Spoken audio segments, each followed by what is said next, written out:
Commençons ce quatrième cours sur la programmation orientée objet et de quoi on va parler aujourd'hui? Eh bien, on va parler d'IHM, interface homme-machine, d'interface graphique.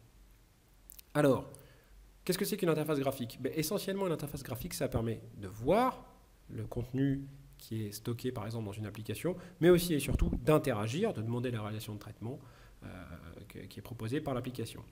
Alors, j'ai décrit cela de cette manière. Ici, vous avez l'utilisateur, d'accord? Il veut voir avec l'œil et il veut interagir avec la main.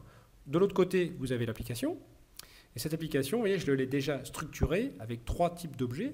Les objets qui vont plutôt correspondre à la vue, au côté visuel, les objets qui vont plutôt correspondre au côté interaction, et les objets qui vont constituer le cœur de l'application, donc les données et les traitements. Parce qu'il faut savoir que il y a un pattern qu'on appelle le pattern modèle vue contrôleur qui a été défini il y a quelques années maintenant, qui permet de facilement structurer le code d'une application graphique, d'une interface homme-machine, lorsqu'on fait de la programmation orientée objet.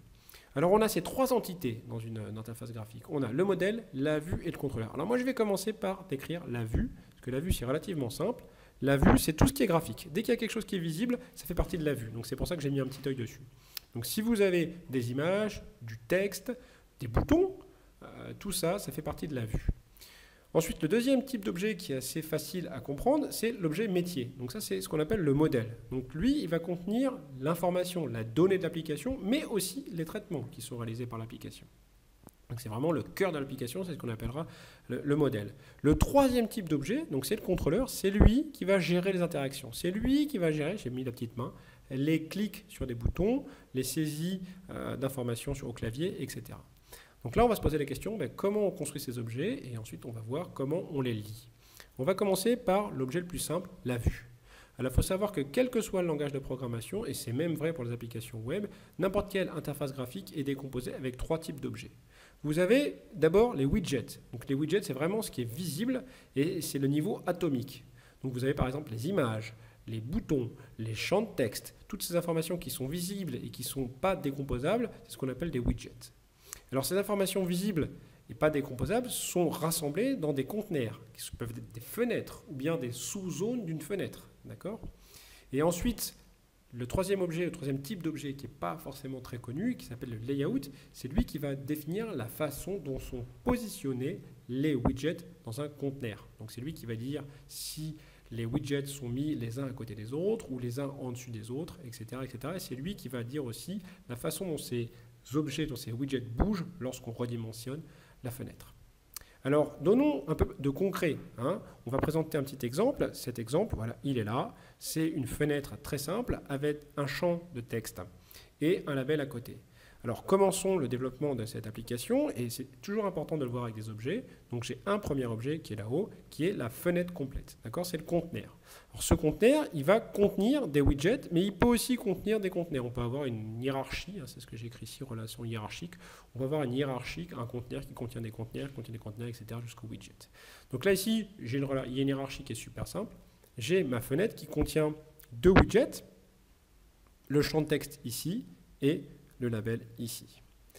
Alors ensuite, il va falloir définir la façon dont sont positionnés ces widgets les uns par rapport aux autres, et ça, c'est le boulot du layout. C'est mon quatrième objet qui est lié avec la fenêtre et qui, lui, va dire, voilà, ces objets sont positionnés les uns après les autres.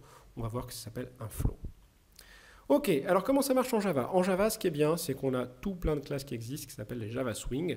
Donc pour chaque catégorie, donc que ce soit conteneur, layout et widget, Java vous propose des classes de base que vous pouvez utiliser. Alors pour les conteneurs, il y a le fameux JFrame, c'est la fenêtre, la grande fenêtre, la fenêtre principale. Et on a le JPanel, c'est la zone qui n'est pas forcément visible et qui permet de structurer un peu mieux votre application. Pour les layouts sont toujours associés à un conteneur. Vous vous rappelez, pour le layout, on a plusieurs layouts. On a le layout de base qui est le flow, qui considère que vos composants sont rangés comme dans un flow, comme dans un éditeur textuel. Vous avez un autre layout qui est le border layout, qui est un peu plus compliqué, lui qui va décomposer votre conteneur en 5 zones, nord, sud, est, ouest. Et puis vous avez carrément la grille, donc là votre conteneur il est décomposé sous forme d'une grille, et vous dites où est-ce que vous mettez les éléments qui sont contenus par votre conteneur, par exemple ici, pourquoi pas. Alors au niveau widget, là c'est une énorme richesse. En Java, vous avez plein de widgets, les boutons, les text fields, les JLabels, etc. Donc si vous allez sur n'importe quel site web qui présente les swings, vous allez voir les conteneurs, les layouts et les widgets qui sont proposés par Java. Ok, maintenant que j'ai un peu plus décrit cette structure, je peux revenir sur mon exemple et le coder pour de vrai. Donc là, vous allez voir que ce n'est pas très compliqué. Donc je reprends cet exemple, cette fenêtre, et on a vu qu'il était constitué de 4 objets. Donc la construction de cet IHM, ben, ça va être essentiellement l'instanciation de ces 4 objets. Alors, pour instancier ces 4 objets, moi j'ai proposé de faire ça dans un main, d'accord? Et ce main, je l'ai rangé dans une classe que j'ai appelée mon IHM. Donc je commence par le premier objet, c'est l'objet du haut, le conteneur, donc je fais une JFrame, voilà. Donc là, hop, j'ai construit mon premier objet, j'essaie de le mettre en jaune, là, ici, c'est ma fenêtre. Ensuite, c'est beaucoup plus facile ainsi, je vais associer à cette JFrame son layout, cette layout, et moi je vais utiliser un flow layout, ça veut dire que les éléments contenus dans mon conteneur vont être mis les uns après les autres.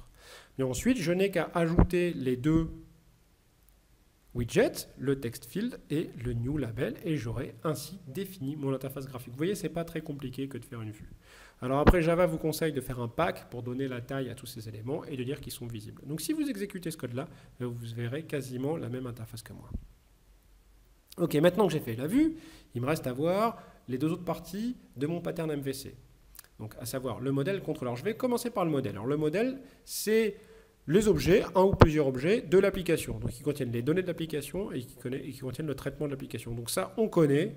On a déjà travaillé là-dessus, on sait comment ça marche, on sait comment coder ce type d'application, on sait comment le faire, il faut simplement créer les classes avec les données, les traitements. Alors moi, dans mon exemple, je vais faire un truc tout simple, je vais considérer que mon modèle, il contient simplement une chaîne de caractères, donc je crée une classe, voilà, elle a une propriété qui est la chaîne de caractères, je vais faire quelque chose que je n'ai pas forcément conseillé, je vais lui faire un setter, un getter.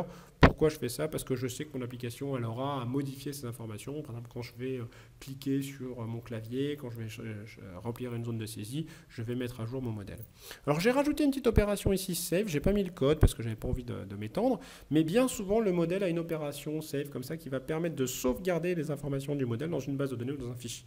Donc ça montre que ce n'est pas simplement des attributs avec des getters, setters, c'est là que va se passer tout le traitement de l'application. Ok, j'ai ma vue, j'ai mon modèle, et donc il faut bien comprendre que la vue, elle permet de représenter les informations qui sont contenues dans le modèle. Donc la vue, hop, elle me permet de voir ce qui se passe là-dedans, mais elle permet aussi à l'utilisateur d'agir sur le modèle. Donc on a deux choses, c'est voir et agir. Donc là, voir, on l'a à peu près vu, il va nous manquer agir. Et bien entendu, vous avez compris que c'est là où va se placer le contrôleur. Donc le contrôleur, lui, il va gérer une espèce de synchronisation. Hop, hop, hop, hop, hop. Il y a une synchronisation entre la vue et le modèle. La vue représente le modèle. Si le modèle change, je voudrais que la vue change. La vue me permet d'interagir avec le modèle. Si je clique sur mon clavier, là, eh bien, les données qui sont contenues dans le modèle changent. Donc on a une synchronisation qui est bidirectionnelle, et en fait, cette synchronisation, elle va passer par le contrôleur. D'accord?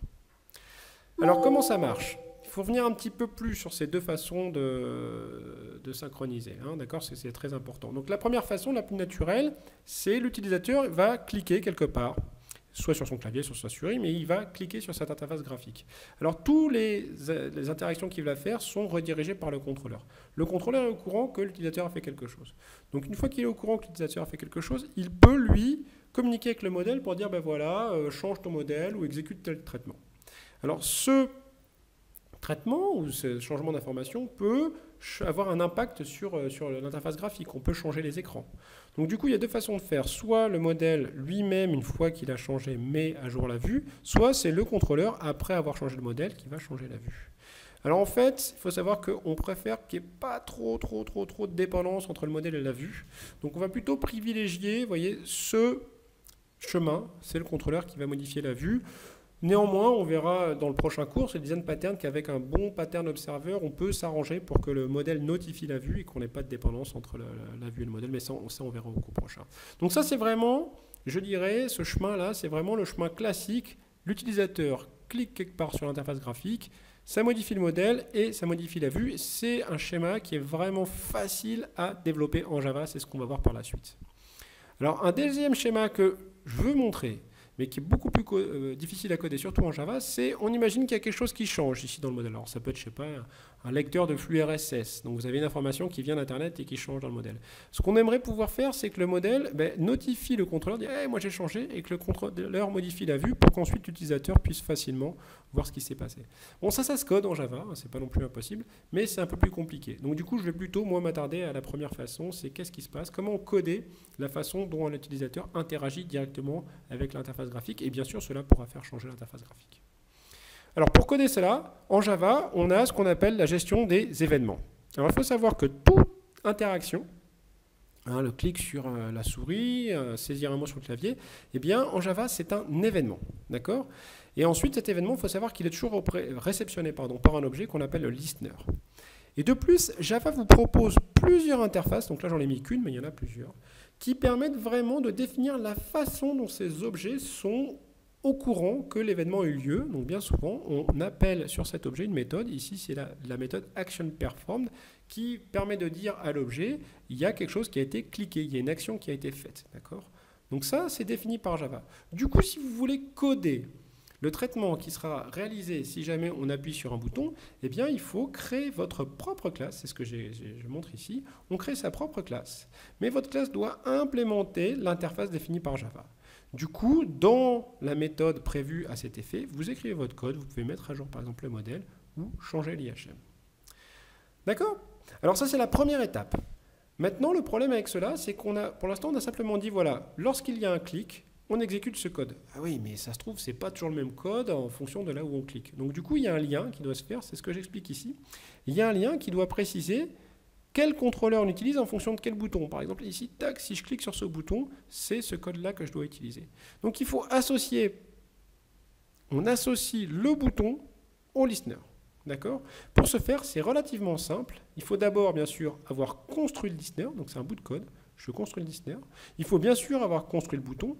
Et pour faire le lien, en fait, on va dire au bouton d'ajouter comme listener le listener qu'on a créé. Donc cette troisième ligne-là permet de faire le lien, hop, entre le bouton et le contrôleur, ce qui voudra dire à Java que lorsqu'on va cliquer sur ce bouton, il faudra exécuter le code de ce listener, le code qu'on a montré tout à l'heure. Alors la dernière des choses à faire, c'est si jamais votre contrôleur, lui, il a à interagir avec d'autres éléments. Votre contrôleur, on a dit qu'il va pouvoir peut-être interagir avec le modèle ou interagir avec une autre partie de la vue. Eh bien sûr, il faudra de même associer votre contrôleur au modèle et aux autres éléments de la vue. Pour ce faire, Java ne va pas imposer de cadre, c'est à vous de proposer les méthodes qui vont permettre d'échanger les références, mais ça on sait le faire depuis quelques cours maintenant. Ok, donc voilà, écoutez, on a fini sur ce cours des interfaces homme-machine. On a vu que pour réaliser l'interface homme-machine en programmation orientée objet, il fallait utiliser un pattern qui était super simple, qui est le pattern modèle vue contrôleur. On a vu qu'il fallait commencer par la vue, même si dans l'énumération c'est modèle vue contrôleur, moi je vous encourage à commencer par la vue. Cette vue, on a vu qu'elle était faite par des conteneurs qui vont contenir des widgets et qui vont les placer avec un layout. Donc Java Swing vous propose plein de classes pour faire cela. Ensuite, le modèle, c'est relativement classique. On a des données et puis essentiellement des getters setters plus des traitements. Et pour finir, la partie un peu plus complexe, c'est le développement du contrôleur qui, lui, va gérer les interactions. Donc, on a vu les trois étapes. Premièrement, je développe la classe qui implémente l'interface. Deuxièmement, je fais le lien avec le bouton et le contrôleur. Troisièmement, je fais les liens avec les éléments que je vais utiliser dans mon contrôleur. Voilà, j'espère que j'ai bien expliqué toutes ces notions d'interface graphique et que vous allez pouvoir utiliser ça pour faire des magnifiques écrans. À bientôt!